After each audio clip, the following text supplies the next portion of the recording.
4 de febrero se cumplen 4 años del conflicto entre Rusia y Ucrania, como lo denomina Rusia la operación militar especial o como es reconocida por Ucrania y por sus aliados de la OTAN como la invasión a Ucrania. 4 años ya de este conflicto, con muchas idas y venidas, ha pasado por distintas etapas y todavía se sigue discutiendo un proceso de paz que no se ha podido cristalizar. Será parte del análisis que haremos esta tarde con la profesora Ana Paula Diniz, analista internacional, amiga también de la casa. Profesora Ana Paula, qué gusto recibirla en este 2026. Muchísimas gracias, así es, me siento en mi casa. Gracias por venir. Y fíjese que, bueno, comenzamos el 2026 hablando de los temas de agenda, lo más destacado, digamos, lo que ocupa los primeros lugares en la agenda internacional. Y no puede quedar de lado el conflicto ruso-ucraniano, que nos ha mantenido muy atentos a lo que está pasando allí en esa región durante prácticamente ya 4 años que el conflicto se encamina hacia su cuarto año, y revisar lo que ha ocurrido en los últimos meses, precisamente en estos intentos de lograr la paz, que además es una de las banderas, ¿no?, de Donald Trump. Así es, bueno, es interesante hacer mención de la reunión de Alaska, donde el presidente Trump y el presidente Putin se reunieron un poco comenzando a conversar sobre este tema de que Rusia, como tú bien lo decías, lo llama operación especial, en búsqueda de una resolución de ese conflicto. Pero quiero también señalar algunas palabras interesantes que hubo en Davos, como el primer ministro de Canadá, donde dejó muy claro diciendo que ahora hay 3 polos de poder, ¿no?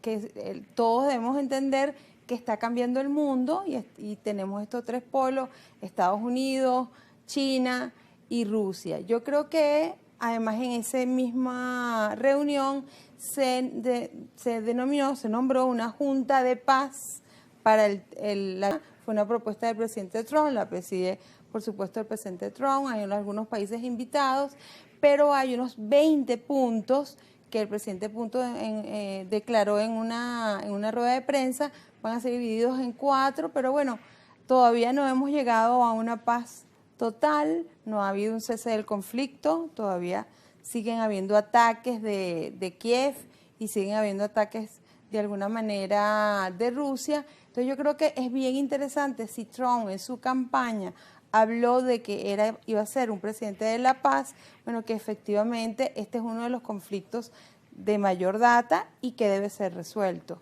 Importante rescatar estas declaraciones en el foro de Davos del primer ministro canadiense, donde daba por muerto el orden liberal y prácticamente el multilateralismo dirigido por el derecho internacional, ese mundo que conocimos hasta hoy, las estructuras de poder heredadas. Ya estamos en ciernes o ya entramos directamente en un mundo donde las esferas de influencia de alguna manera son las que se imponen, ¿no?, en el nuevo tablero geopolítico, precisamente los 3 grandes geopolíticos, Estados Unidos, China y Rusia, jugando en función de sus intereses, de su interés nacional. Y aquí es relevante analizar el conflicto ruso-ucraniano en función de esto, porque evidentemente Rusia busca garantizar, cuidar la seguridad de su zona de influencia y por lo tanto tiene líneas rojas que son inamovibles prácticamente para negociar y lograr finalmente la paz. Correcto. Además también es interesante la postura de Europa, ¿no?, un poco ante Rusia, un poco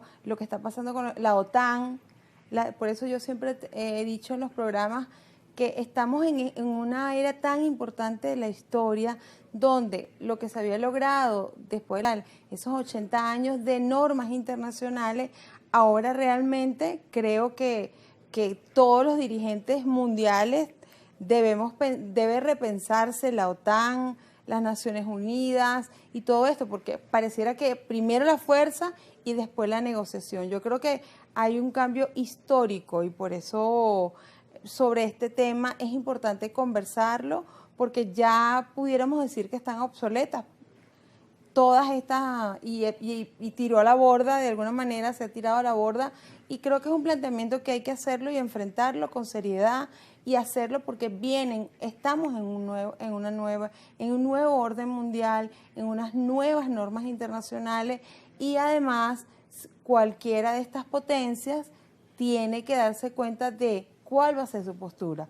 la soberanía, la imposición o va a ser el diálogo, la paz? ¿Cómo se van a resolver los conflictos? Es decir, todas las normas internacionales parecieran que no nos dan una respuesta en este momento, sino bilateralmente los países conversando. Por eso fíjate qué importante que hace el presidente Trump en Davos, nombra una junta de paz para el problema de Ucrania, pero además me llama mucho la atención el ataque que tuvo el presidente Trump contra Europa, con algunos países europeos.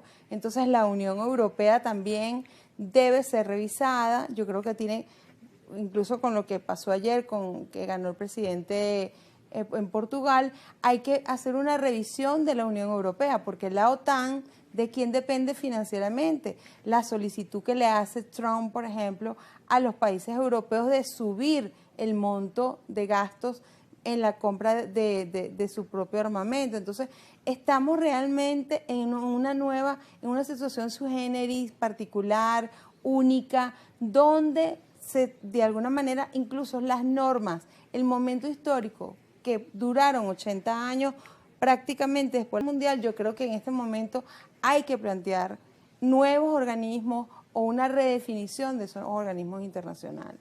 Y se presentan serios cuestionamientos además hacia Naciones Unidas, que es un tema que ya se viene analizando y conversando desde hace algún tiempo, la incapacidad de este organismo de responder a las crisis y a los conflictos actuales. Vamos a hacer una pausa en esta conversación. Es importante también en el próximo segmento abordar la Junta de Paz. Esto es relevante, esta iniciativa del presidente Donald Trump, y seguir tejiendo todos estos cambios que se están dando en el sistema internacional. Hacemos una pausa en esta conversación con la profesora Ana Paula Diniz y al regreso seguimos a usted presentándole esta visión.